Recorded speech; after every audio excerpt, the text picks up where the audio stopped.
Primera de Samuel, capítulo 30.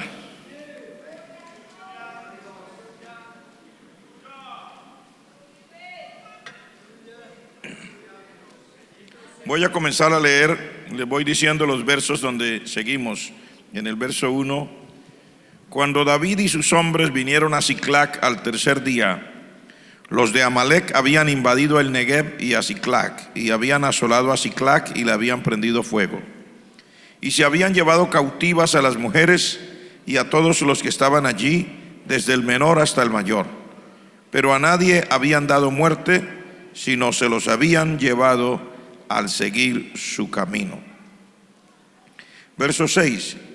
Y David se angustió mucho porque el pueblo hablaba de apedrearlo, pues todo el pueblo estaba en amargura de alma, cada uno por sus hijos y por sus hijas. Mas David se fortaleció en Jehová su Dios. Y dijo David al sacerdote Abiatar, hijo de Abimelec: yo te ruego que me acerques el efod. Y Abiatar acercó el efod a David, y David consultó a Jehová diciendo: ¿perseguiré estos merodeadores? ¿Los podré alcanzar? Y él le dijo: síguelos, porque ciertamente los alcanzarás, y de cierto librarás a los cautivos. Y en el verso 18, y libró David todo lo que los amalecitas habían tomado, y asimismo libertó David a sus dos mujeres.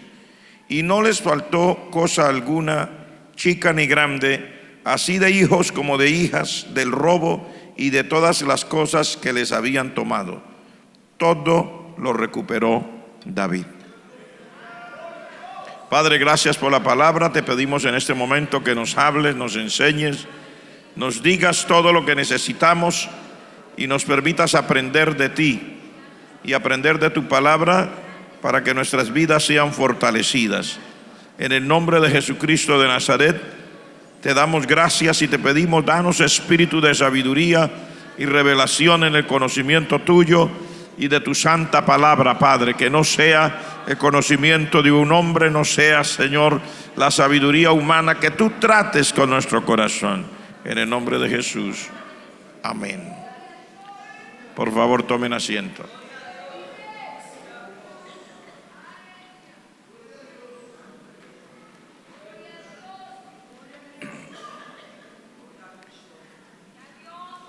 Las pruebas te enseñarán el valor de las personas que te rodean.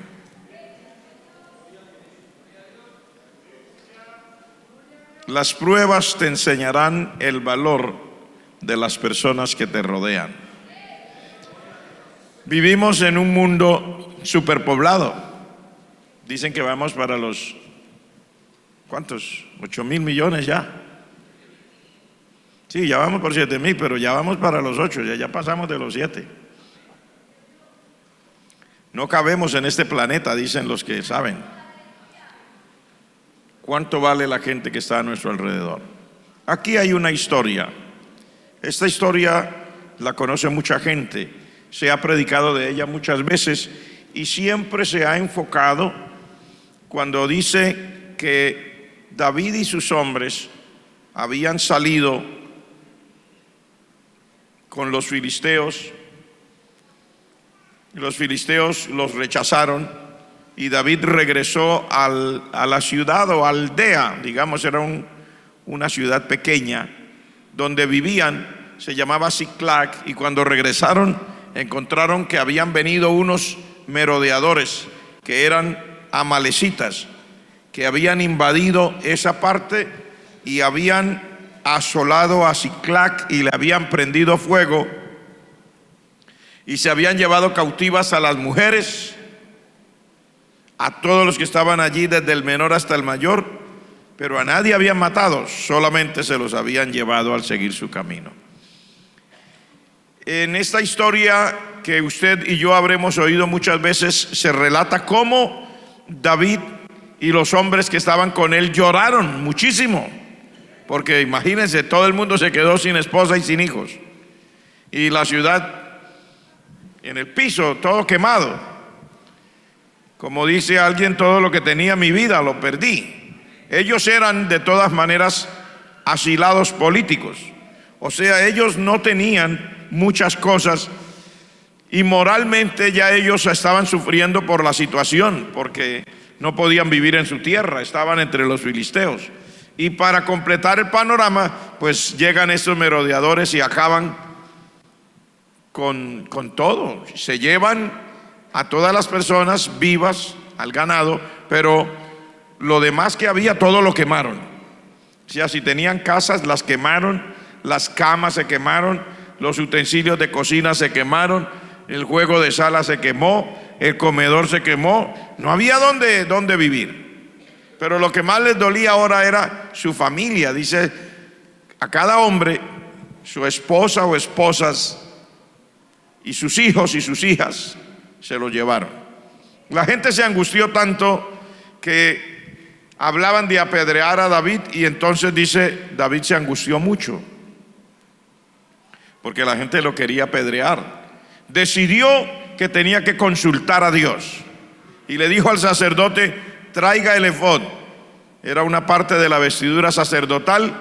Y bueno, cuando ya trajeron el efod, él le consultó a Dios y le dijo, perseguiré a estos merodeadores, los podré alcanzar. Y Dios le dijo, síguelos, porque los alcanzarás y de cierto librarás a los cautivos.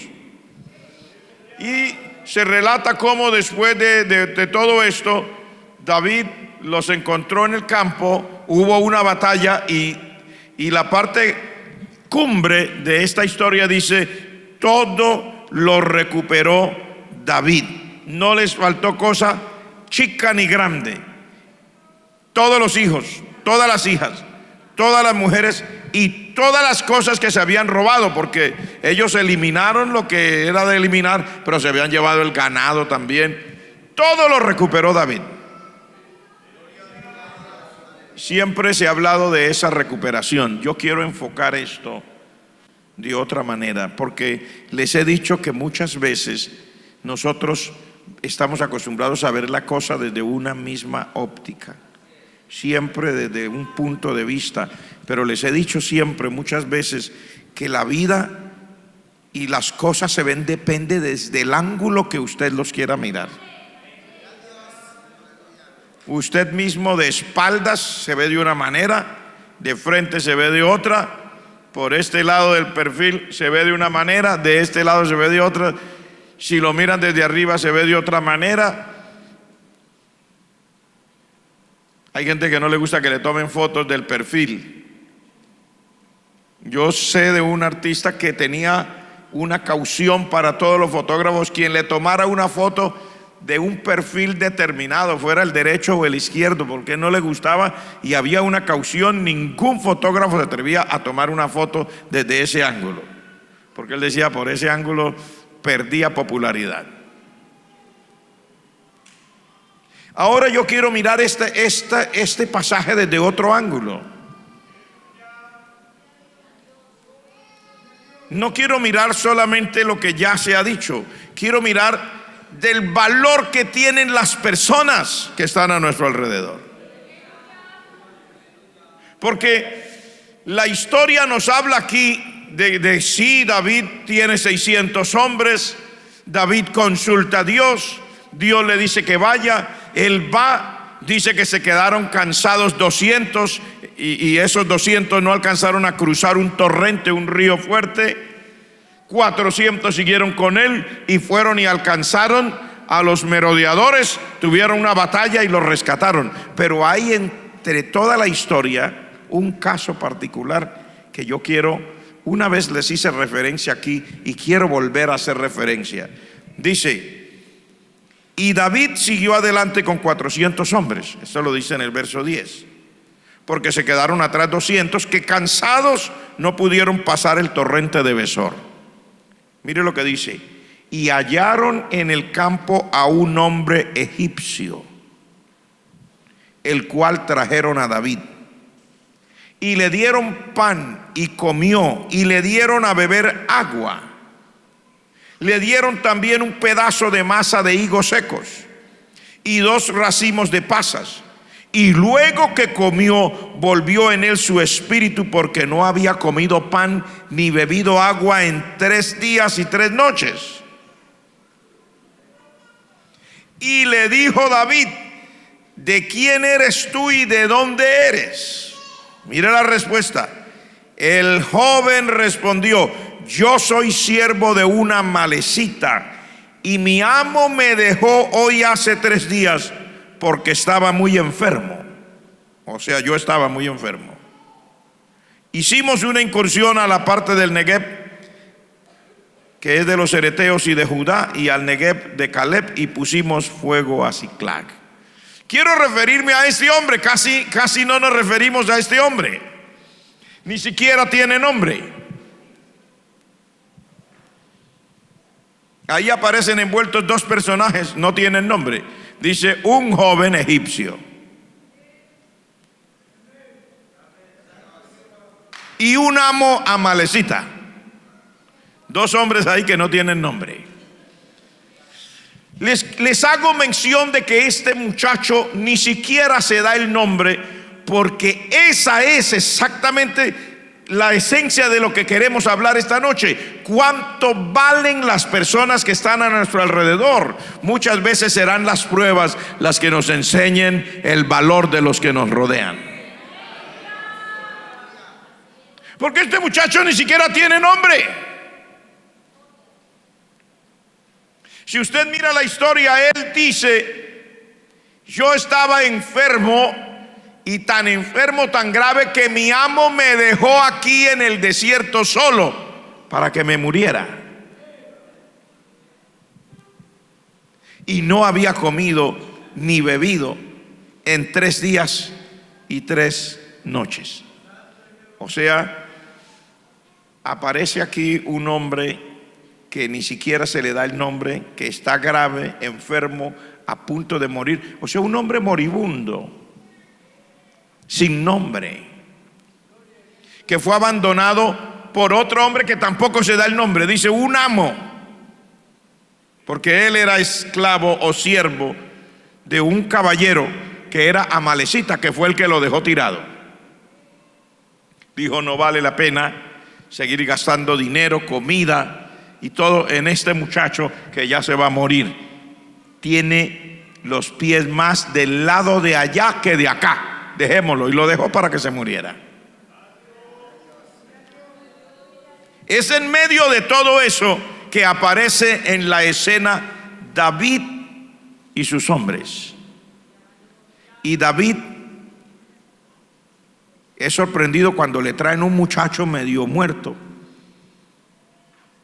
3 días y 3 noches sin comer, enfermo en el desierto. Se estaba muriendo. Cuando David se quedó mirándolo, usted ya sabe la cara que debe tener un enfermo en ayuno de 3 días y 3 noches en el desierto.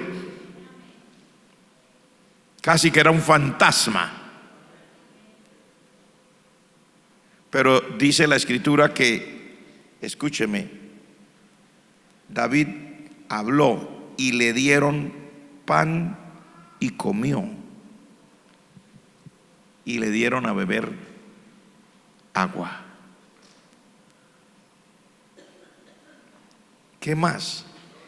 También le dieron un pedazo de masa de higos secos. ¿Qué más? Le dieron 2 racimos de pasas. Si eso a usted y a mí no nos impresiona, bueno, pues si cualquiera le da un plato de comida. Un momento.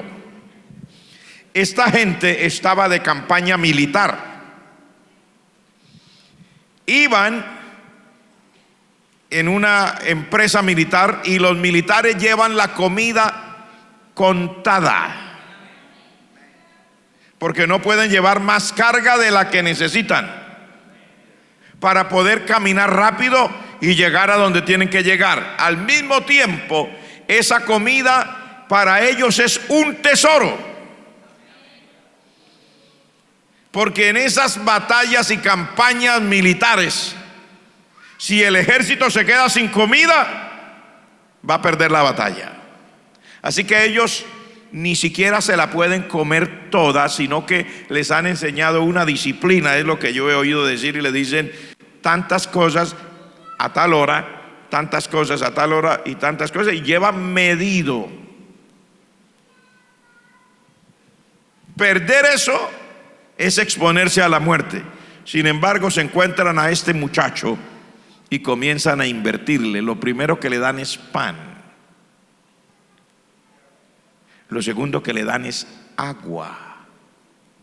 Pero como con el pan y el agua todavía no, David dice, denle también masa de higos secos. Es una comida, los militares tienen que llevar comidas que no se dañen. Y algunas de esas comidas que no necesiten cocción, o sea, que no necesiten cocinarla, porque los que van de campaña no se deben delatar haciendo un fogón y con el humo y todo. Entonces llevan ese tipo de comida. Dice pan, higos secos, pasas, uvas pasas. Para ellos eso es un tesoro. Pero David dijo, denle masa de higos secos también. Le dieron. Todavía no volvía en sí. Denle también uvas pasas. Y dice, le dieron 2 racimos. Hasta que el hombre volvió en sí. Y dice, después que comió todo eso, volvió en él su espíritu. Entonces David le dijo, ¿de quién eres? ¿Y de dónde eres? Dijo, bueno, soy siervo de una amalecita, yo soy egipcio. ¿Y por qué está por aquí? No, ya me iba a morir. Y mi amo me dejó aquí porque ya hay un estorbo. Hicimos una incursión en Siclac y en el Negev, y a Siclac le pusimos fuego y la asolamos, la dejamos y nos llevamos cautivos. Y David dijo, ¿me llevas tú a esa tropa? Y él dijo, júrame que no me vas a matar y que no me vas a entregar a mi amo y yo te llevo. Hicieron un arreglo y él los llevó a donde estaba la tropa, y entonces David se encargó de pelear la batalla. Quiero aquí mostrarle de una manera muy sencilla los 2 puntos de vista. El del amo, que no se da el nombre tampoco, y el de David. ¿Cómo ve cada uno de los 2? Mire esto, el amo era el dueño y el que siempre compartía con ese muchacho. ¿Qué dijo? Este ya está más muerto que vivo y no vale la pena invertir en él comida ni bebida, porque el agua en esos desiertos y en campañas militares, eso es oro. No vale la pena invertir en este muchacho ni agua ni comida. Este ya está más muerto que vivo, y lo dejó que se muera. Pero aparece David y lo encontró todavía más muerto que cuando lo habían abandonado, porque ya habían pasado 3 días que el muchacho ni comía ni bebía. Pero son las pruebas muchas veces las que nos enseñan el valor de las personas. Mire usted que el amo lo dejó. El amo no estaba en pruebas. El amo acababa de venir de una incursión militar donde él era el vencedor. Él era el que tenía despojos. Él era el que llevaba cautivos. Él era el que tenía las cosas bajo control. Entonces vio a su siervo enfermo como un estorbo. De repente aparece David. Viene bajo otra condición. David es el que ha sido derrotado. A David es el que se le han llevado las esposas. Dice las 2, tenía 2 esposas. Una se llamaba Ahinoam y otra se llamaba Abigail. Se las habían llevado también. Y se habían llevado los hijos de todos los que le acompañaban y las esposas. Y él estaba a punto de ser apedreado por su propia gente. O sea, estaban en una situación muy terrible. La Biblia dice que habían llorado hasta más no poder. En medio de esa angustia, David ve a este hombre ya casi en el último suspiro y dice, no me lo dejen morir. que este tiene cara de haber estado por ahí en una batalla.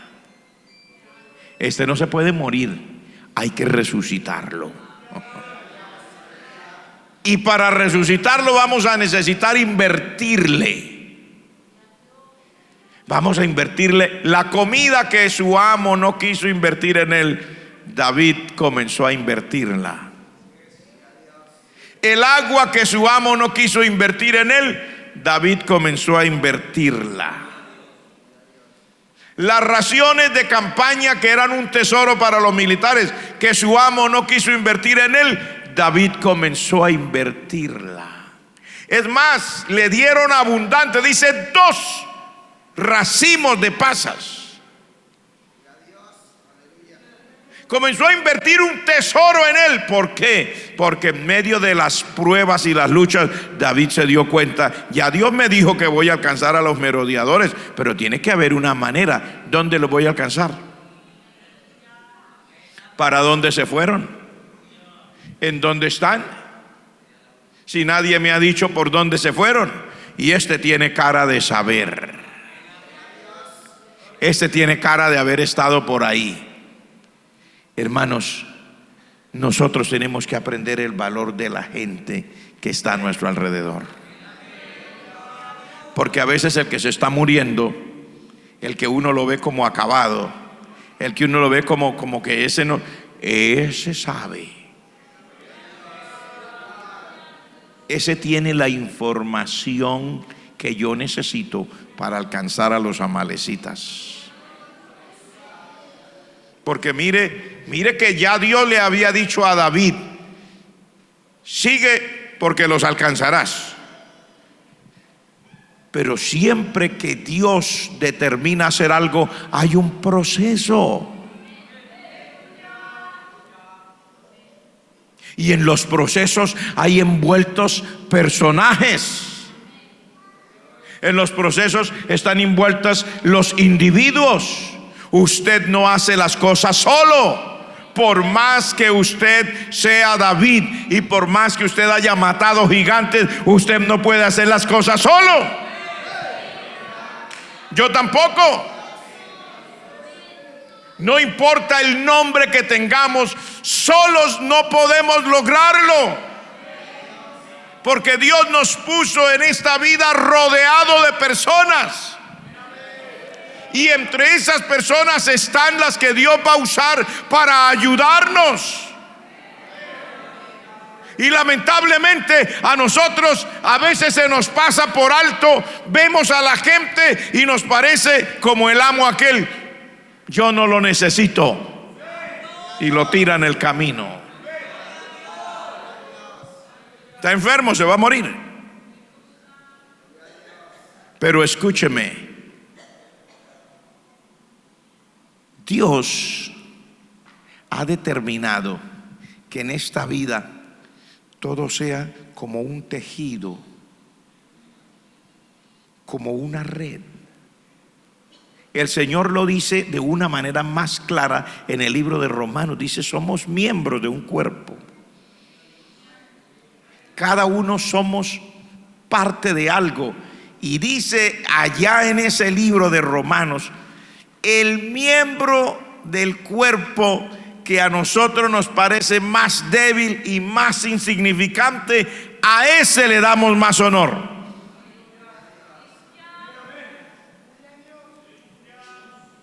Dicho en otras palabras, siempre necesitaremos a la gente que está a nuestro alrededor. Y yo creo que podemos conjugar el verbo: yo necesito, tú necesitas, él necesita, ella necesita, ellos necesitan, nosotros necesitamos, vosotros necesitáis, todos necesitamos. Esto de la gente que nos rodea siempre ha sido engañoso, porque nosotros escogemos de entre los que nos rodean el que creemos que es el más importante. Uno dice: yo creo que con fulano, si me apalanco allí, ese me impulsa. Si tengo buena relación con fulano, con sutano, voy a salir adelante. Si soy amigo del gerente del banco, voy a salir adelante. Si soy amigo de aquel que tiene la compañía más grande, voy a salir adelante. O en la iglesia, si me llevo bien con el líder de los ujieres o de la escuela dominical o de aquí o de allá, salgo adelante. Y si no, no.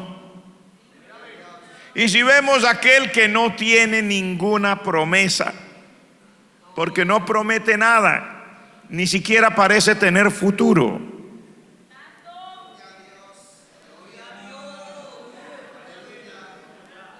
que lo dejaron abandonado,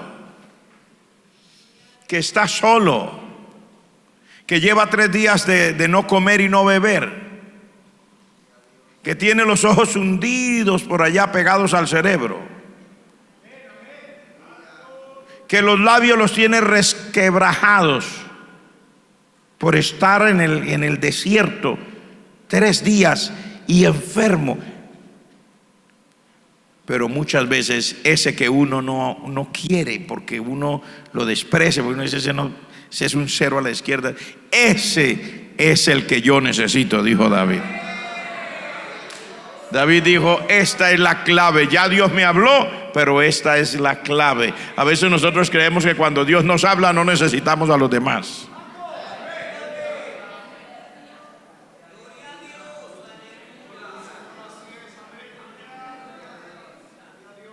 En la casa la esposa cree que no necesita al esposo. El esposo cree que no necesita a la esposa. El hijo cree que no necesita al papá, etcétera, etcétera. En la iglesia, a veces uno de pastor cree que no necesita a la gente, y a veces hay personas en la iglesia que son miembros y creen que no necesita al pastor.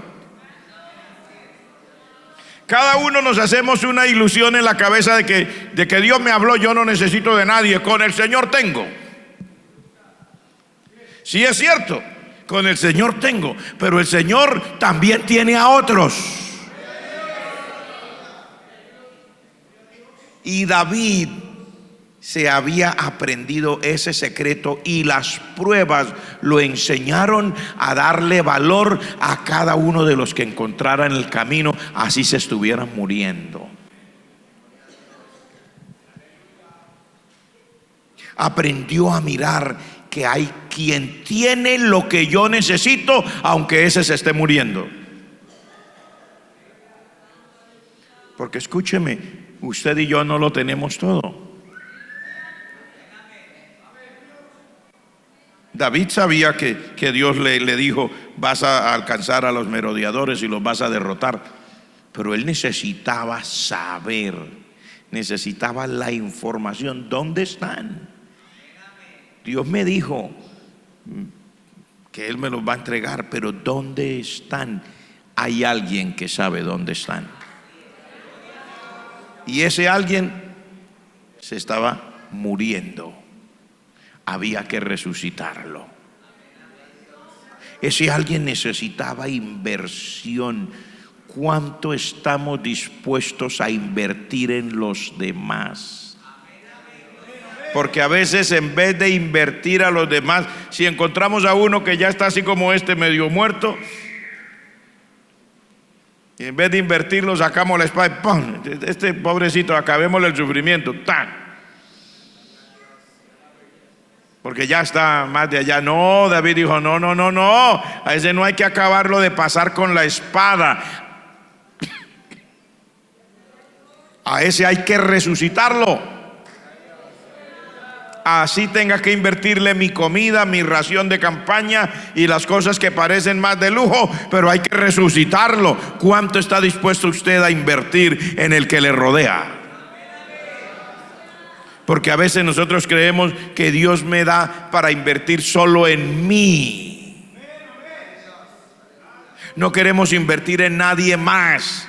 No queremos invertir en aquel que no nos promete nada a primera vista. No queremos invertir en el que se ve ya resquebrajado, desbaratado.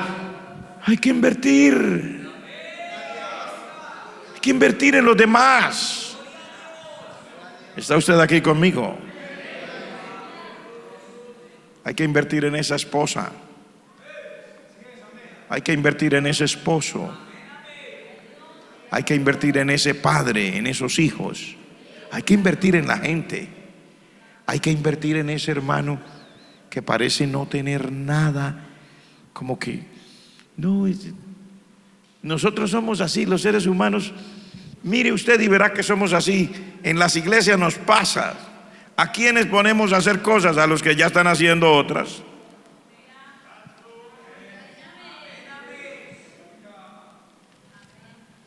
Y es una tendencia normal. Y de hecho la palabra de Dios dice: al que tiene se le dará más. Entonces miramos quién está haciendo cosas y le está yendo bien para mandarlo a hacer más. Pero ojo, por ahí puede estar uno que se está muriendo. Démosle pan, démosle agua, démosle higos secos, démosle uvas pasas, resucitémoslo, y ese nos puede hacer un gran favor también. Gloria al nombre del Señor. A veces lo que necesita esa persona es que alguien invierta en él. Y cuando yo estoy hablando de esta inversión, no estoy hablando como usted piensa en lo económico. No, inviértale amor, inviértale consideración, inviértale fe, dele una palabra de Dios, dibújelo como una persona triunfante en la vida, transmítale, dígale que lo que Dios le ha dado a usted también se lo puede dar a él. Dígale que lo que Dios ha hecho con usted lo puede hacer con él. Dígale que las maravillas de la palabra están listas para ser hechas también en su vida. Y usted verá que ese muerto puede resucitar. Ese muerto puede convertirse en una bendición. No lo acabe de matar. Inviértale de su tiempo, inviértale de su amor. Y dígale: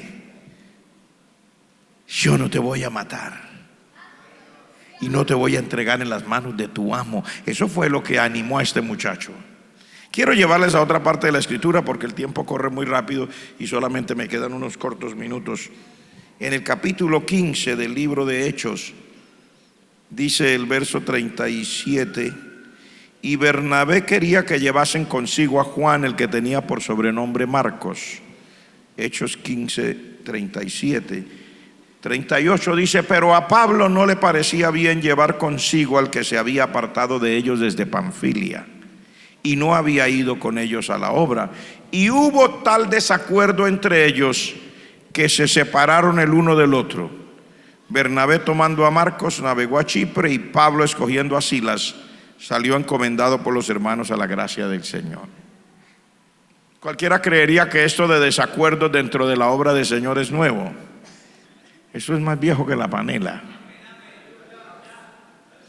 Desde que existimos los seres humanos, ha habido circunstancias difíciles en las relaciones entre nosotros.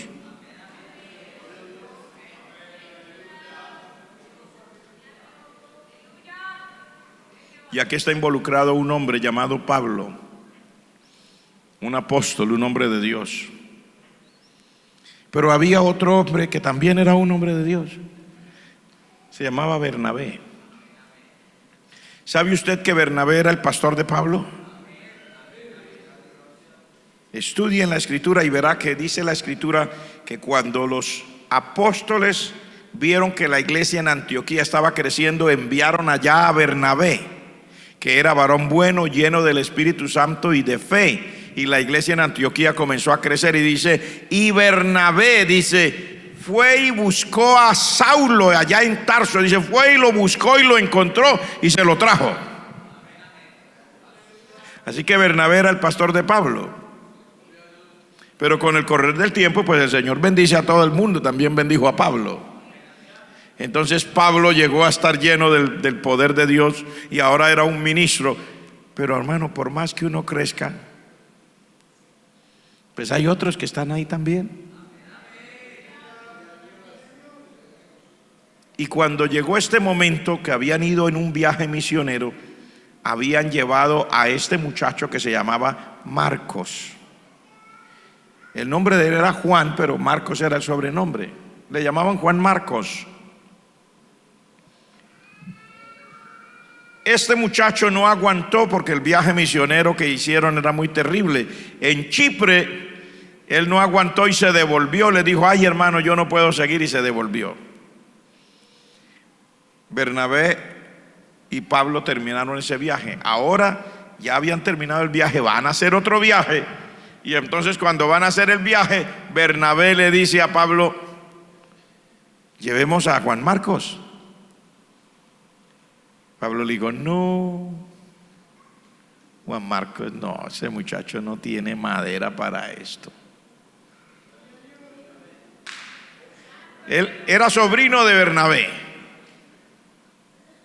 Juan Marcos era sobrino de Bernabé. Le digo: no, puede ser su sobrino, pero no, pastor, el muchacho no tiene lo que se necesita para la obra misionera. Y Bernabé le dijo: claro que sí, hermano Pablo, claro que tiene. Pero mire que se devolvió. Ay, hermano, a cualquiera le pasa, ese muchacho tiene. Mire qué cosas. Si usted estudia la escritura en el libro de los Hechos, se dará cuenta que Bernabé era un hombre con un ojo de águila para descubrir los que tenían una inspiración para la obra del Señor. La escritura dice que fue Bernabé, antes de ser pastor, que cuando Pablo se convirtió y llegó a Jerusalén, fue Bernabé el que se quedó mirándolo y lo trajo delante de los apóstoles. Y dice que todos le tenían miedo, pero Bernabé insistió y lo llevó. No, que el hombre no, él se convirtió, ese hombre es útil. Él tenía ese ojo clínico, ese ojo particular, un ojo de águila, para ver dónde había algo de Dios acerca de la obra. Pero Pablo ya era Pablo, y Pablo también tenía su inspiración. Entonces dice que hubo un desacuerdo entre los dos, y Pablo se fue con Silas y despachó a Bernabé, que era su pastor. Digo: pues hermano, si es mucho el afán, entonces llévese usted a su Juan Marcos. Pastor, llévese usted a Juan Marcos. Y eso, no vayamos a perder el tiempo ni a ser enemigos, pastor. Váyase usted en un viaje misionero, que yo me voy por otro lado para no tener problemas. ¿Le parece? Despachó al pastor. Así de sencillo. Hay gente que no está de acuerdo conmigo en mis conclusiones. No importa, usted no tiene que estar de acuerdo conmigo. Yo no soy el doctor, pero sí le digo que cuando usted hace el estudio y le sigue el hilo a la vida de Juan Marcos y del apóstol Pablo, usted se da cuenta por qué. La escritura dice que se fue Bernabé con Juan Marcos y Pablo se fue con Silas. De ahí en adelante, la escritura sigue nombrando los viajes misioneros de Pablo, no sigue nombrando los viajes misioneros de Bernabé. Entonces algunos creen, por eso, que Bernabé estaba equivocado y que Juan Marcos no servía. Pero cuando usted va al libro de Segunda de Timoteo, en el capítulo 4, y estoy terminando en el verso 9 en adelante, dice: procura venir pronto a verme. Está diciéndole a Timoteo, porque Demas me ha desamparado amando este mundo, se ha ido a Tesalónica. Crescente se fue a Galacia y Tito se fue a Dalmacia.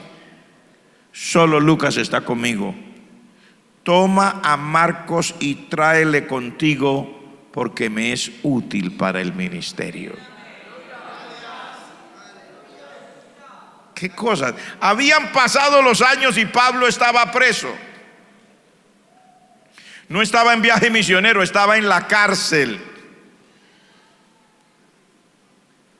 Estaba en la cárcel.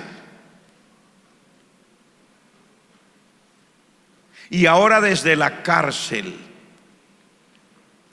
Pablo le dice a Timoteo: ve y busca a Marcos y tráelo, porque me es útil para el ministerio. ¿No era el que había dicho que no servía? Él mismo había dicho no. Ahora él mismo está diciendo tráigamelo. Pero han pasado los años. La vida le ha mostrado a Pablo, así como le ha mostrado a usted y me ha mostrado a mí, que nosotros los seres humanos, por más que nos llamemos Pablo, David, Isaías, Elías, Eliseo, nosotros no somos infalibles. Todos los seres humanos nos equivocamos. Todos, incluyéndome a mí y a usted, incluyendo a Pablo, incluyendo a Elías, incluyendo a David, incluyendo a Samuel, incluyendo a todos los grandes personajes en la palabra de Dios. Todos seres humanos de carne y hueso. Y ahora está este hombre aquí, este hombre de Dios, en la cárcel. Solo dice, solo Lucas está conmigo. Todos se fueron. Tráeme a Juan Marcos, que ese no se va. ¿Qué cosa? El que él dijo que no aguantaba porque se iba, después de que pasan los años y está en esta angustia, dice, ese es el que no se iría. Tráigamelo. Porque los demás ya se fueron. O sea, los que él creyó que siempre estarían ahí, ya se habían ido. ¿Y a quién está buscando ahora? A que él al comienzo dijo, ese no aguanta. Dice, ese ahora ese aguanta, tráigamelo.